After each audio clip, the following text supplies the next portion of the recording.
We started the day at Victoria University, speaking with the National Party's Wellington Central candidate, Nicola Willis. We're going to be asking young people across the Wellington region today what they think is the number one issue for them leading into the election. What do you think the number one issue is for young people in this election? I think young people are really concerned about their futures. Can they get a great job? Can they make sure that they pay down any student debt they've got? Can they get a good house to live in? Can they make sure that actually they're living in a country that's making a contribution to issues of our time like climate change and ensuring that more children are better off? How do we make New Zealand a better country? And we're doing that by making it a more prosperous country. We believe that if we grow the economy, then we have choices. We can invest more money in things that matter like education and health. We can build the infrastructure we need to grow. We can pay down a bit of debt. And crucially, we can also make sure that we lift family incomes, and all young people stand to benefit from that.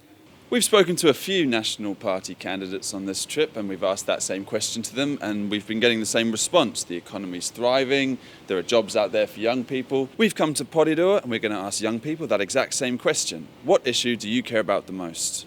The fighting, there's not enough cops around, you know, and the violence is getting out of hand. Debts are a big issue in Porirua in terms of, you get lots of people with debt issues, people that can't pay them. Poverty, being homeless, the young ones just sleeping on the streets. Just that broader voting issue with voting apathy, making sure that people know that it takes everyone to make a difference when it comes to voting, not just one person. So at the same time, every vote counts. So. Absolutely. I think that really is the big issue. I think people just feel that their vote doesn't count for anything anyway. We headed to the YMCA, where we met youth workers Ben and Soraya. I've just seen a lot of gaps in our system at the moment. There's a lot of gaps in the education system, and there's kind of some areas where they get to a point with young people where they just say, oh, you're too much hard work, or you're not worth it, or something like that, you know. So they need more alternative education, more initiatives that can get people where they want to be without going through school. We're just an education centre, so our funding only runs for education, but we find that we're the ones that the courts are turning to, that police come to, their families are coming to offer other things, and it just kind of highlights that there's no drop-in centres here. The young people can't go to the arena because it costs too much money, or they break too many things, but there's no plan B. It's just you can't come here, so don't do anything.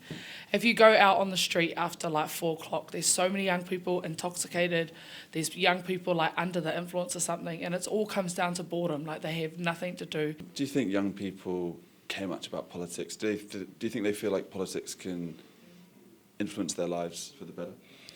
I'm talking from experience. At face value, it just seems like a lot of old people talking. So it's not very interesting, politics, to I reckon younger people, but they don't actually realise that that's where all the change needs to, that's where it all happens, and they need to have a say. Otherwise, they think it won't affect them, but it will, This is where the decisions are made. And to leave something as important as that, to not have your say, to leave your voice out of it, can be quite detrimental, and then people complain when things go wrong. We're going to catch a dawn ferry to the South Island in the morning, but before that we decided to come to the Aro Valley Wellington Central candidates meeting. This is a bit of an old-time tradition in Aro Valley. Basically, if the speakers go over time, the moderators get to shoot them with water. Have we got more questions? Can I just ask, better New Zealand for who? What would you do to turn that around and get our emissions down to zero, and what would other parties do? Reversing privatisation, is it important? And if so, what is your government going to take back? De-stocking, we can de-stock without losing profit.